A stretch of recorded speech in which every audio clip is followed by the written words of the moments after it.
گھوڑے یا کھچروں پہ سفر کیا کرتے تھے، کئی مہینے یا ہفتے گزر جایا کرتے تھے۔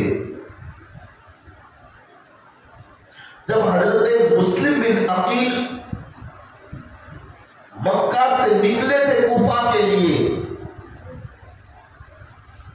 تو رمضان کی 15 تاریخ تھی سن ہجری 60 میں نکلے آپ، اور کوفہ پہنچے تو شوال کی 5 تاریخ ہو چکی تھی، یعنی راستے میں آپ کو 20 دن گزر گئے۔ گھوڑے کے اوپر سوار تھے آپ، تو بتاؤ 20 دن کا راستہ، اور وہ بھی جنگلوں اور نوکیلی زمینوں سے گزرنا، پہاڑوں کو عبور کرنا، یہ کوئی آسان سفر نہ تھا۔ تو اس زمانے کے اندر اتنا مشکل سفر تھا، اس دور کے اندر 150 خطوط کا پہنچ جانا کوئی معمولی چیز نہ تھی۔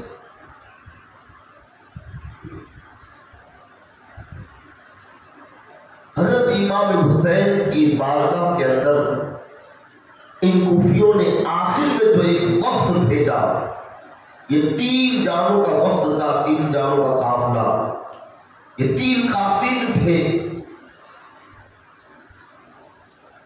اور جو آخری خط بھیجا گیا اس میں یہ تحریر تھا کہ اے امام علی مقام، آپ کوفہ کے اندر تشریف لائے، ہم قسم اٹھاتے ہیں اللہ کی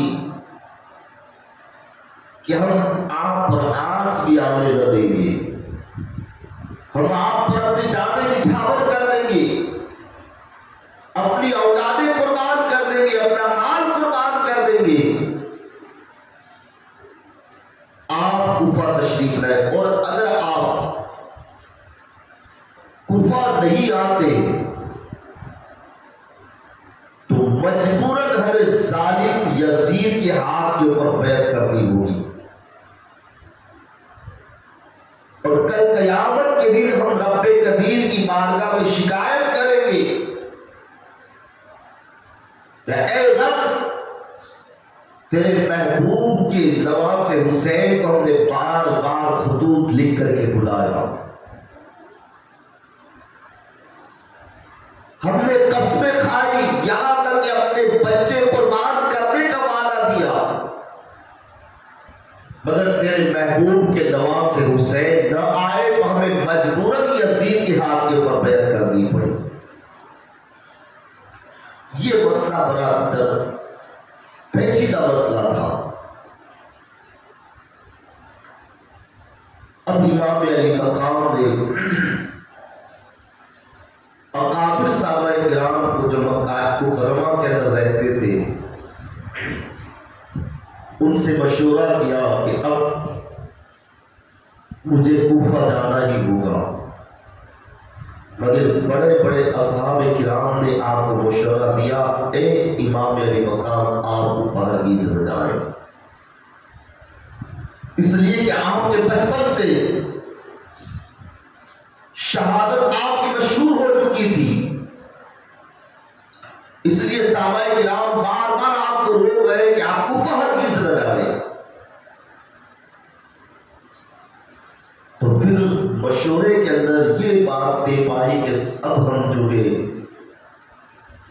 میرے چچا زاد بھائی مسلم بن عقیل کو پہلے کوفہ کے اندر بھیجے، وہاں کے حالات کو دیکھے، اگر وہاں کے حالات شاداب ہے، خوشگوار ہے، اور یقیناً لوگوں کے دل امام علی مقام کی طرف مائل ہے، تو پھر وہ حالات کے اعتبار سے جو لکھیں گے اس کے اوپر عمل کیا جائے۔ اور یہ بھی تو ضروری نہیں تھا کہ اسی سفر کے اندر آپ کی شہادت ہوگی۔ چنانچہ امام علی مقام امام حسین نے اپنے چچا زاد بھائی مسلم بن عقیل کو کوفہ جانے کا حکم صادر کیا، امام مسلم بن عقیل نے تیاری کی. آپ مکہ مکرمہ سے رمضان المقدس کی 15 تاریخ کو جو 3 لوگ کوفہ سے قاصد بن کر کے آئے تھے، خط لے کر کے آئے تھے، آخری خطوط لے کر کے آئے تھے، ان کے ساتھ روانہ ہوئے. اب مکہ سے پہلے مدینہ منورہ کے اندر آئے. امام مسلم بن عقیل نے سب سے پہلے مصطفیٰ کریم کے روضے پہ حاضری دی اور پھر ریاض الجنہ کے اندر آپ نے نماز نوافل ادا فرمائی اور نماز نوافل پڑھنے کے بعد اپنے گھر کے اوپر پہنچے. اس لیے کہ جب امام حسین مدینہ سے مکہ تشریف لے گئے تھے تو ان کے ساتھ میں مسلم بن عقیل تنہا گئے تھے. ان کے اہل و عیال مدینہ ہی کے اندر ٹھہرے ہوئے تھے. تو مسلم بن عقیل نے ریاض الجنہ میں نماز پڑھنے کے بعد اپنے گھر کے اوپر پہنچے اور گھر کے اوپر آ کر کے انہیں نصیحت کی کہ دیکھو میں امام حسین کے حکم پر مکہ اور کوفہ جا رہا ہوں اور تم سب کے سب مدینہ منورہ سے مکہ مکرمہ میں چلے جاؤ اور جب امام حسین کوفہ تشریف لائے تو تم بھی ان کے ساتھ کوفہ پہنچ جانا. یہ کہہ کر کہ حضرت امام مسلم بن عقیل مدینہ منورہ سے 16 رمضان کو کوفہ کے لیے روانہ ہوئے. آپ کے 2 چھوٹے چھوٹے بچے تھے، ایک کا نام محمد تھا اور دوسرے کا نام ابراہیم تھا. دونوں مچل گئے، ضد پڑ گئے کہ ابا حضور ہم بھی آپ کے ساتھ چلیں گے. مسلم بن عقیل نے ان دونوں بچوں کو بھی ساتھ لیا. شوال المکرم کی 5 تاریخ تھی. کوفہ کے اندر پہنچے. سب سے پہلے مختار بن عبید ثقفی سے آپ کی ملاقات ہوئی. یہ وہی اہل بیت میں سے تھے، مختار بن عبید ثقفی. امام مسلم بن عقیل انہی کے گھر کے اوپر ٹھہرے. جب کوفہ کے لوگوں کو پتہ چلا کہ مسلم امام حسین کے نمائندہ بن کر کے ان کے نائب بن کر کے آئے گے تو کوفہ کے لوگ مسلم بن عقیل کی خدمت میں آنے لگے. یہاں تک کہ عراق و ایران کے لوگ بھی آ گئے اور امام مسلم کے ہاتھ کے اوپر امام حسین کی بیعت کرنے لگے. چند دنوں کے اندر 12,000 یا 40,000 کوفیوں نے امام مسلم کے ہاتھ پر امام حسین کی بیعت کر لی. اس وقت کوفہ کے گورنر نعمان بن بشیر تھے جو حکومت شام کی طرف سے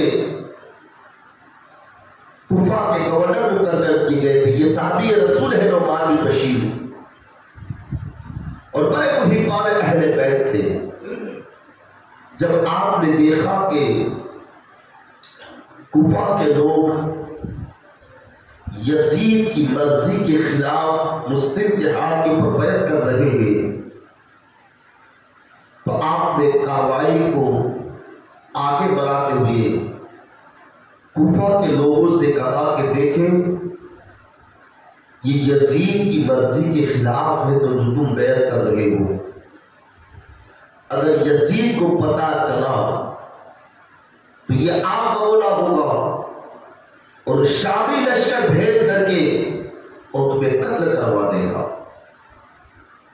صرف آپ نے ضابطہ کی کارروائی کر کے آپ خاموش ہو گئے. آگے آپ نے کچھ بھی عمل نہ کیا، کوئی کارروائی نہ کی. مگر کوفہ کے اندر مسلم بن یزید حضرمی اور عمرہ بن ولید بن عقبہ یہ دونوں نے خفیہ طور پر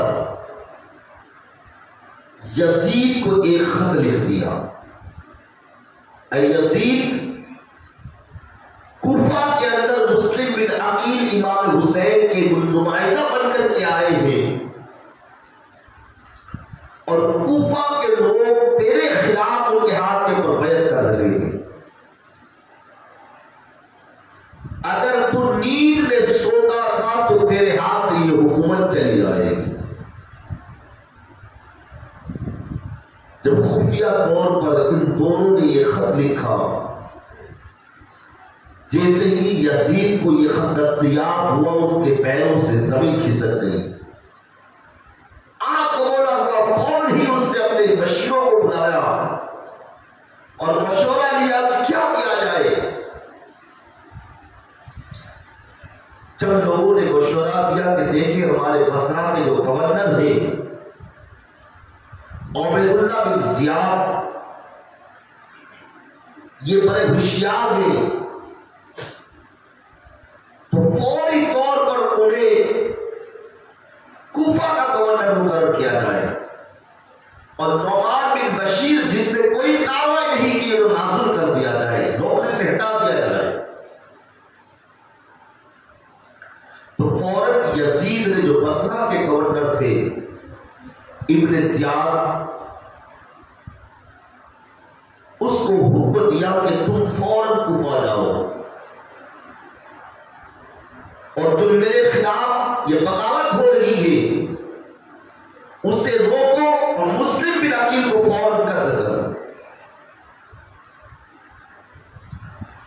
عبید اللہ بن زیاد جو تھا یہ بڑا مکار اور چالاک انسان تھا، بڑا ہوشیار تھا، اس وقت یہ حکومت شام کی طرف سے بصرہ کا گورنر تھا، اپنی عارضی حکومت اس نے اپنے بھائی کے سپرد کی اور 500 کا لشکر لے کر کے وہ کوفہ کی طرف روانہ ہوا۔ جب مقام قادسیہ کے اندر پہنچا ابن زیاد تو اس نے اپنے لشکر کو وہیں ٹھہرنے کا حکم دے دیا، اور ابن زیاد نے حجاجی لباس پہنا۔ اس وقت حجاج کرام کے قافلے جو تھے وہ کوفہ آتے تھے، تو اس نے حجاجی لباس پہنا، اور جو راستہ کوفہ سے مکہ کی طرف جا رہا تھا اور مکہ سے کوفہ کی طرف جو راستہ آ رہا تھا اسی راستے سے 20 سپاہیوں کو لے کر کے مغرب اور عشاء کے درمیان میں وہ کوفہ میں داخل ہوا۔ اس کی مکاری یہ تھی کہ وہ جانتا تھا کہ کوفہ کے لوگ بڑے متولی ہوں گے امام حسین کے، اور میں رات کو مغرب اور عشاء کے درمیان میں داخل ہو جاؤں تاکہ اندھیرے کے اندر پتہ نہ چلے لوگ سمجھے امام حسین آ گئے ہیں، تو میں بڑی آسانی کے ساتھ دارالحکومت تک پہنچ سکوں۔ تو یہ بڑا مکار آدمی تھا، حجاجی لباس پہنا، چہرے پہ نقاب ڈال دیا، اور مغرب اور عشاء کے درمیان میں وہ جب کوفہ کے اندر داخل ہوا تو کوفہ کے لوگوں نے سمجھا کہ حجاجی راستے سے آ رہے ہیں، تو سمجھے کہ امام علی مقام آ گئے۔ خیر مقدم کی آواز بلند ہوئی، سارے کوفہ کے لوگ جمع ہو گئے، مرحبا امام علی مقام، مرحبا امام حسین کے نعرے گونجنے لگے۔ یہ ظالم ابن زیاد بڑی تیزی سے دارالحکومت کی طرف بڑھتا تھا۔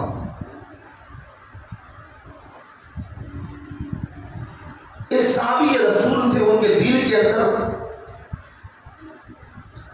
ایک کھٹکا سا محسوس ہوا کہ اگر امام علی مقام ہوتے تو اس طرح سے اپنے چہرے پہ نقاب ڈال کر کے خاموشی کے ساتھ کیوں چلتے۔ انہوں نے آگے بڑھ کر کے نقاب کو کھینچ لیا، جیسے ہی نقاب کھینچا ان کی چیخ نکلی اور کہا اے کوفہ والوں تمہارے لیے بربادی ہو، یہ زیاد ہے، اتنے میں بڑی تیزی کے ساتھ ابن زیاد دارالحکومت کے اندر داخل ہو گیا۔ دارالحکومت میں داخل ہونے کے بعد اس نے سب سے پہلے نعمان بن بشیر سے ملاقات کی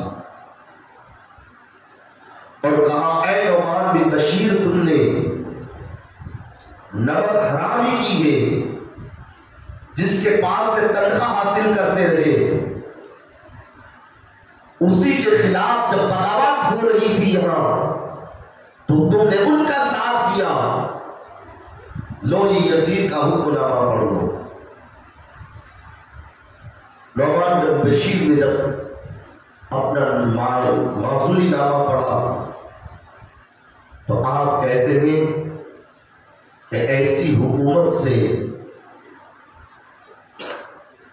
اگر تم نمک حلالی کر رہا ہے تو میں نمک حرامی کر کے اہل بیت سے محبت کروں، اسی میں میرے لیے فائدہ ہے۔ آخر کار حضرت نعمان بن بشیر جب دارالحکومت سے نکلنا بھی چاہتے تھے کہ ابن زیاد نے انہیں نظر قید کر دیا۔ صبح ہوتے ہوتے اس نے کسی ہیلے بہانے سے کوفہ کے جتنے بھی نام چین اور امیر لوگ تھے انہیں نظر قید کروا دیا اور کوفہ کی جامع مسجد میں پورے کوفہ کے لوگوں کو جمع ہونے کا حکم دیا۔ سارے لوگ جمع ہو گئے۔ ابن زیاد منبر پر چڑھ کر کے اس نے خطبہ دیا کہ دیکھو،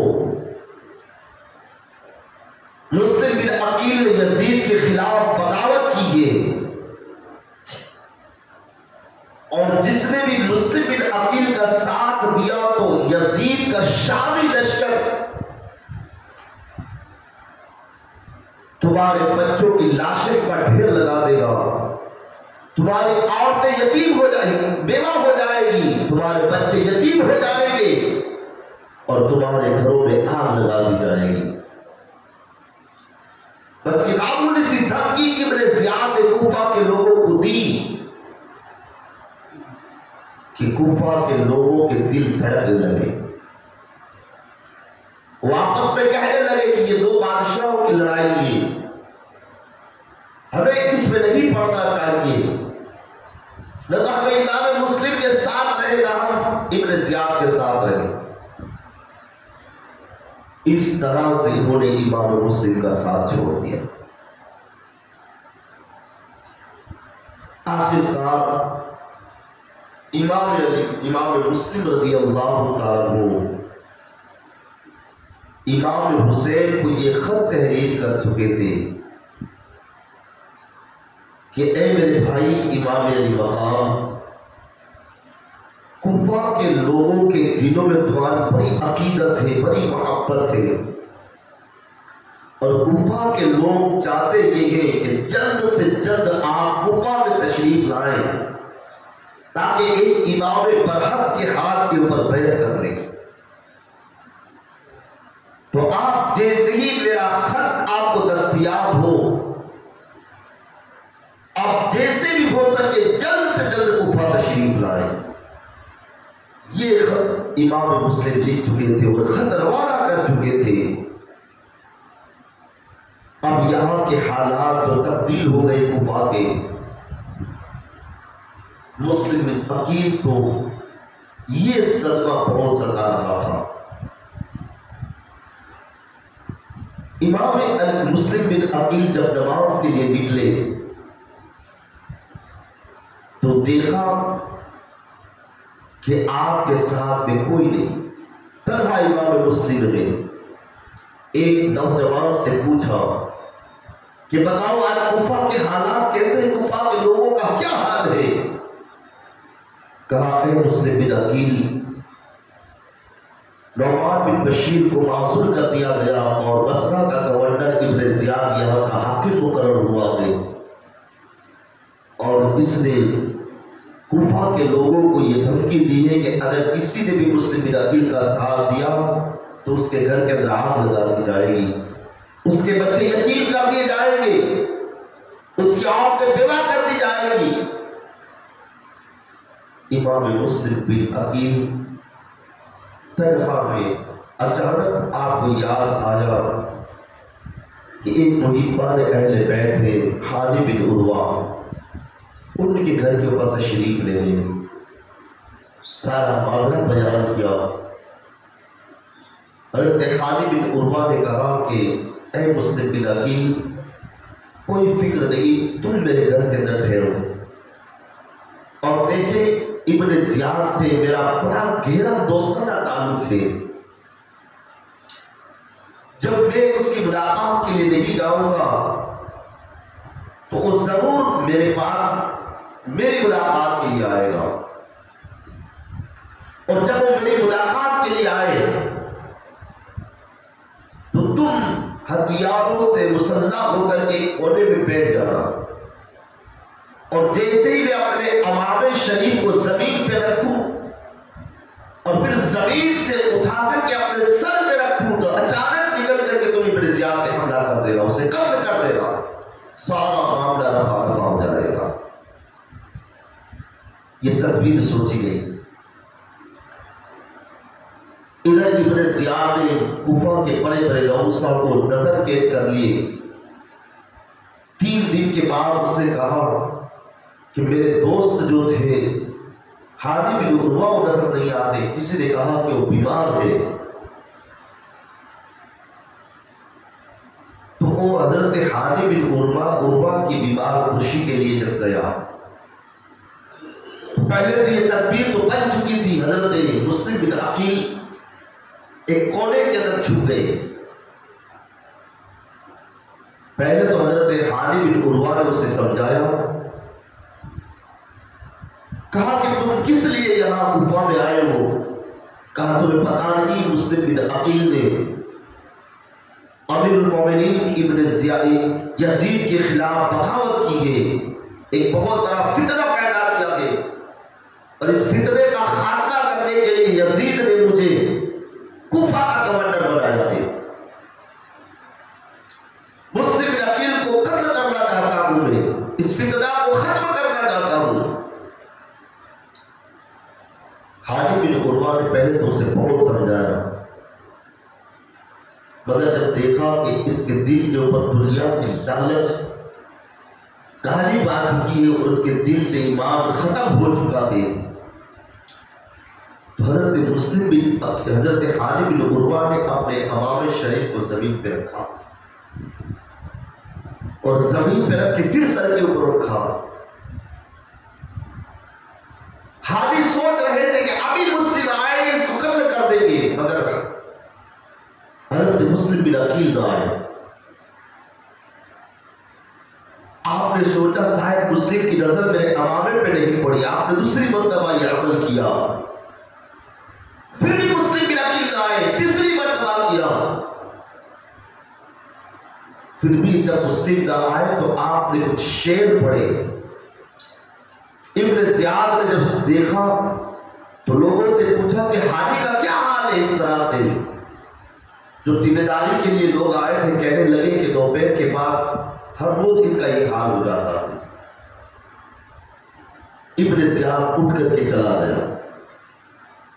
مسلم بن عقیل جب ہانی کے پاس آئے، ہانی بن عروہ کہتا ہے بہت افسوس ہوا مجھے اے مسلم بن عقیل، یہ موقع ہمارے ہاتھ سے نکل گیا، اگر تم اس وقت ابن زیاد کو قتل کر دیتے تو سارا معاملہ رفع دفع ہو جاتا۔ مسلم بن عقیل کہتے تھے اے ہانی بن عروہ، جب پہلی مرتبہ تم نے امام شریف اتارا تو میں اٹھنا چاہتا تھا کہ مشیت الہی سے آواز آئی نہیں مسلم نہیں، ابھی بھی اس کی عمر کا پیمانہ گناہوں سے چھلکا نہیں ہے، اے مسلم بیٹھ جاؤ۔ تم نے پھر بیٹھا۔ دوسری مرتبہ جب آپ امام اتارو، میں چاہتا تھا کہ اٹھوں تو کسی نے میری کمر کو پکڑ لی، میرے ہاتھوں اور پیروں کے اندر قوت ہی نہ رہی۔ جب تیسری مرتبہ آپ نے امام شریف اتارا تو میں نے چاہا میں اٹھوں، مگر پھر سے آواز بھائی نہیں، اے مسلم نہیں، تو میں بیٹھ گیا۔ حاجی بن عروہ کہتے ہیں بندے کی تدبیر کیا عمل کر سکتی ہے، جو رب کو منظور ہوتا ہے وہی ہوتا ہے۔ ادھر ابن زیاد نے مسلم بن عقیل کی گرفتاری کے لیے اعلان کرا دیا کہ جو بھی مسلم بن عقیل کو گرفتار کر کے لائے گی اسے انعام و اکرام سے نوازا جائے گا۔ انعام و اکرام کے لالچو کوفہ کی گلی گلی کے اندر تلاش کر رہے تھے، یہاں تک کہ کوفے کے باہر بھی امام مسلم کو تلاش کیا جا رہا۔ کئی دن گزر گئے، ابن زیاد کو امام مسلم کا پتہ نہ چلا۔ تو اس نے ایک شامی، ایک تجربہ کار جاسوس تھا اس کا، جس کا نام معقل تھا، اس معقل سے کہا کہ لو 3000 درہم لے کر کے مسلم بن عقیل کو تلاش کرو۔ یہ جاسوس کوفے کی گلیوں میں گشت کرتا تھا، لوگوں کو کہنے لگا میں محب اہل بیت ہوں، میں شام کا رہنے والا ہوں۔ یہاں تک کہ حاجی بن عروہ کے محلے کے اندر جہاں مسجد تھی اس مسجد کے اندر وہ پہنچا، دیکھا ایک بزرگ جس کا نام مسلم بن اسدی ہے اور نماز پڑھ رہے ہیں۔ جب وہ نماز سے فارغ ہوئے مسلم بن اسدی، تو اس کے قریب معقل گیا اور کہا کہ ادھر ادھر کی باتیں پہلے کرنے کے بعد کہنے لگا میں محب اہل بیت ہوں اور شام کا رہنے والا ہوں، میں بار بار مدینہ مکہ مکرمہ کے اندر امام علی مقام کی خدمت میں حاضری دیتا رہا۔ اب کی مرتبہ جب میں مکہ مکرمہ میں امام حسین کے پاس آیا تو دیکھا ان کے چہرے کے اوپر غمگینی کے آثار ہے۔ میں نے آپ سے دریافت کیا حضور کیا بات ہے، آپ غمگین نظر آتے ہیں؟ تو امام علی مقام نے مجھ سے فرمایا کہ میرے بھائی مسلم بن عقیل کوفہ کے اندر جو ہے ظالموں کو نرگوں کے اندر پھنسے ہوئے ہیں، اگر تجھ سے ہو سکے تو تو مسلم بن عقیل کو ان ظالموں کے سکنجے سے نکال کر کے مکہ لے کر کے آ، اس لیے میں یہاں آیا ہوں۔ اگر آپ کو مسلم بن عقیل کا پتہ ہو تو آپ مجھے بتا دیجیے۔ وہ چرس زبان تھا، اتنی میٹھی زبان بولتا تھا کہ مسلم بن اسدی، پہلے تو آپ کو شک ہوا مگر اس کی زبان میں اتنی چاشنی تھی کہ مسلم بن اسدی کہنے لگے کہ چلو میرے ساتھ۔ مسلم بن اسدی اس معقل نام کے جاسوس کو لے کر کے حاجی بن عروہ کے گھر پر پہنچے۔ اس معقل کے پاس 3000 درہم تھے۔ پہلے اس نے 3000 درہم مسلم بن عقیل کی خدمت میں پیش کر دیے اور کہا کہ موقع ملتے ہی ہم یہاں سے کچھ فرما جائیں گے۔ یہ کئی دنوں تک حضرت مسلم بن عقیل کے پاس آتا رہا، شام کو سارے رپورٹ کو ابن زیاد کو دیتا رہا۔ ابن زیاد کو پتا چل گیا کہ مسلم بن عقیل میرے دوست حاجی بن عروہ کے گھر کے اوپر ہے۔ اس نے محمد بن اشعث کے ساتھ 5000 سپاہیوں کو بھیج کر کے حاجی بن عروہ کو گرفتار کرنے کا حکم دے دیا۔ حاجی بن عروہ ابن زیاد کے پاس جب پہنچے تو کہا کہ اے حالی، تم نے یزید کے دشمن کو اپنے گھر کے اندر پناہ دی ہے، یا تو تم مسلم بن عقیل کو جلد سے جلد میرے دربار میں پیش کرو یا پھر تم قتل ہونے کے لیے تیار ہو جاؤ۔ حالی اور ابن زیاد کے درمیان میں بحث ہوئی۔ یہاں تک کہ حالی کے اوپر ظالم ابن زیاد نے ایک ایسا ڈنڈا مارا کہ آپ کا سر پھٹ گیا اور آپ کی ریش مبارک بھی خون سے آلودہ ہو گئی۔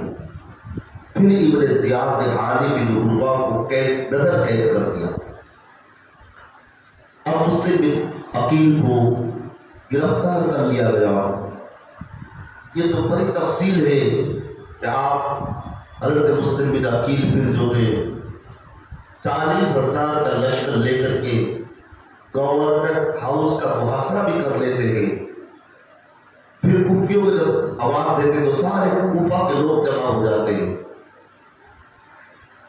مگر کوفہ کے لوگ بے وفا تھے۔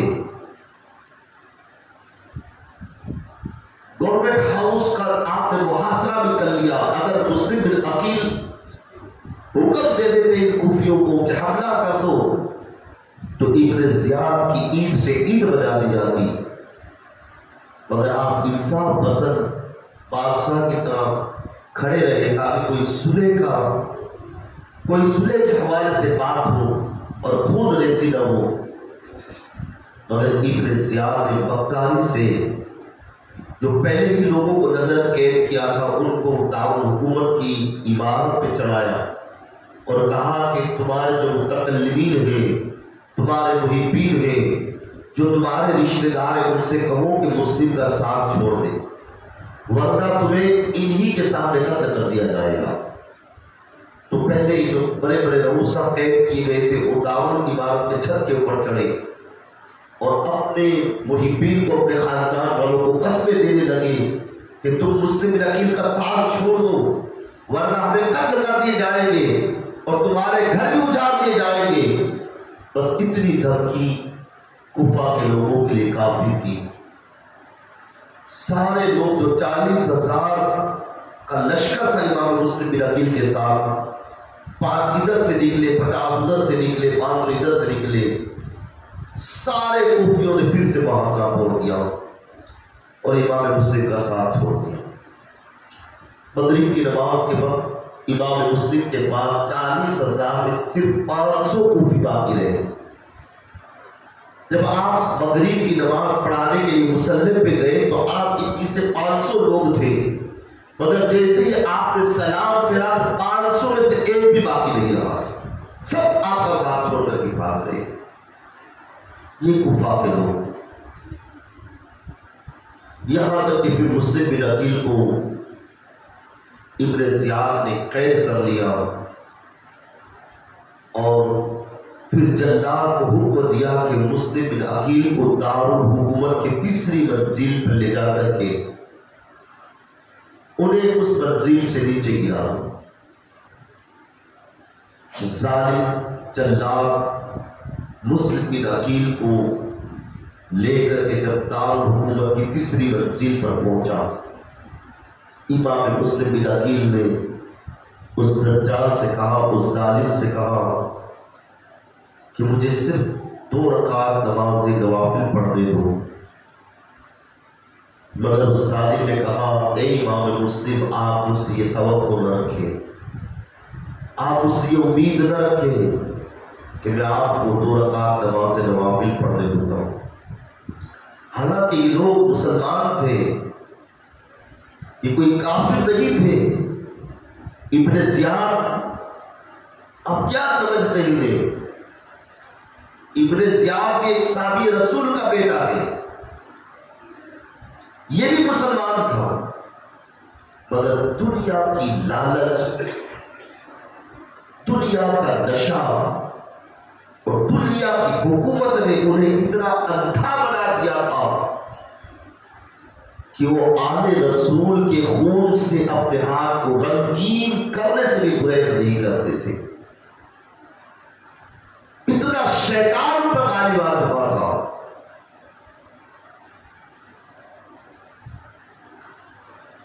آخر کار جب جلاد نے امام مسلم کو جب زمین پر تیسری منزل سے پھینکا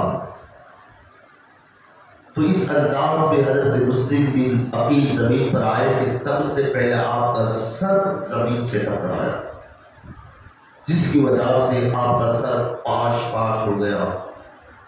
اور آپ اس دنیا سے رخصت ہو گئی، انا للہ و انا الیہ راجعون۔ جب امام مسلم بن عقیل شہید ہوئے تو ابن زیاد نے اپنے ایک سپاہی سے کہا کہ جاؤ مسلم کا سر ان کے دھر سے الگ کر کے لے کر کے آؤ۔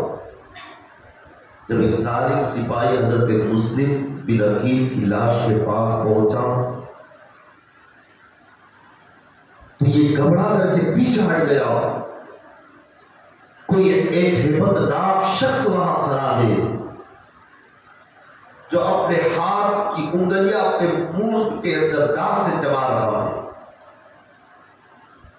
اس ظالم کی ہمت نہ ہوئی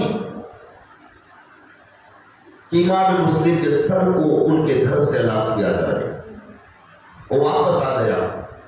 ابن زیاد نے ایک شامی نوجوان کو بھیجا کہ جاؤ تم جاؤ مسلم کے سر کو لے کر کے آؤ تاکہ یزید کے دربار میں مسلم کے سر کو بھیجا جائے۔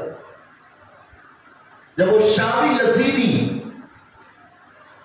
مسلم بن عقیل کے سر کو طلب کرنے کے لیے آگے بڑھا تو کیا دیکھتا ہے اللہ کے حبیب صلی اللہ علیہ وسلم مسلم بن عقیل کے پاس کھڑے ہوئے ہیں۔ یہ منظر دیکھ کر کے وہ واپس پلٹ گیا۔ ابن زیاد سے کہنے لگا کہ اللہ کے محبوب صلی اللہ علیہ وسلم وہاں مسلم پاس کھڑے ہوئے۔ پھر ظالم نے تیسرے شخص کو بھیجا۔ جب وہ تیسرا شخص جاتا ہے مسلم بن عقیل کے سر کو طلب کرتا ہے اور ابن زیاد کے دربار میں پیش کرتا ہے۔ اسی وقت حضرت ہانی بن عروہ کو بھی شہید کر دیا گیا تھا۔ اب دونوں کی لاشیں کوفہ کے چوراہے کے اوپر لٹکا دی گئی، مسلم بن عقیل اور ہانی بن عروہ، اور دونوں کے سر جو تھے ظالم ابن زیاد نے دمشق کے اندر یزید کے دربار میں پیش کیے۔ جب یزید نے ان دونوں کے سروں کو دیکھا تو بڑا خوش ہوا اور ابن زیاد کا اس نے شکرانہ ادا کیا اور کہا کہ اے ابن زیاد دیکھو، مکہ سے امام علی مقام بھی اپنے خان والوں کو لے کر کے کوفہ کے لیے روانہ ہو چکے ہیں۔ اگر وہ بھی کوفہ میں آئے تو اسی طرح سے ان کا سر بھی قلم کر کے میرے دربار میں بھیج دینا۔ یہ ظالم یزید کا حکم تھا اور آپ اچھی طرح سے سمجھ گئے۔ 2 یا 3 روز پہلے میں نے آپ کو بتایا تھا کہ یزید کون ہے؟ یہ حضرت امیر معاویہ کا بیٹا ہے، اور امیر معاویہ یہ صحابی رسول نے، اور رشتے کے اندر حضور صلی اللہ تعالی علیہ وسلم کے سالہ لگتے ہیں۔ امیر معاویہ کی بہن حضور کی نکاح کے اندر تھی، مگر حکومت کی لالچ، دنیا کی لالچ نے یزید کو اتنا محو کر دیا تھا، وہ شراب کے نشے میں اتنا مست ہو چکا تھا کہ آل رسول کے مقام کو بھی وہ سمجھ نہ سکا۔ تو جتنے بھی امام علی مقام کے ساتھ میں لڑنے کے لیے آئے تھے کوفہ کے اندر میدان کربلا میں، اگر آپ تاریخ کا مطالعہ کریں تو آپ کو پتا چلے گا کہ وہ لوگ کوئی کافر نہ تھے، بلکہ سب کے سب کلمہ شہادت پڑھنے والے تھے، اور سب کے سب یہ امید رکھنے والے تھے کہ کل قیامت کے دن اللہ کے محبوب ہماری شفاعت فرمائیں گے۔ یہ امید رکھنے والے لوگ تھے، مگر اللہ کے محبوب نے فرمایا تھا امام حسین سے کہ شہزادے، جو لوگ تمہیں قتل کریں گے یہ امید بھی رکھیں گے کہ میں ان کی شفاعت کروں گا، مگر میں ہرگز ان کی شفاعت نہیں کروں گا۔ تو امام حسین کے مقابلے میں جو لوگ آئے تھے، کوئی صحابی رسول کا بیٹا تھا، کوئی تابعی کا بیٹا تھا، کوئی تابعی کا بیٹا تھا. انشاءاللہ عز و جل آگے کی تفصیل آنے والے بیان میں عرض کروں گا. رب قدیر کی بارگاہ میں دعا میں خالق کائنات میں خوب امام علی مقام اور اہل بیت اطہر سے بے پناہ الفت محبت عطا فرمائے. وعلیکم السلام.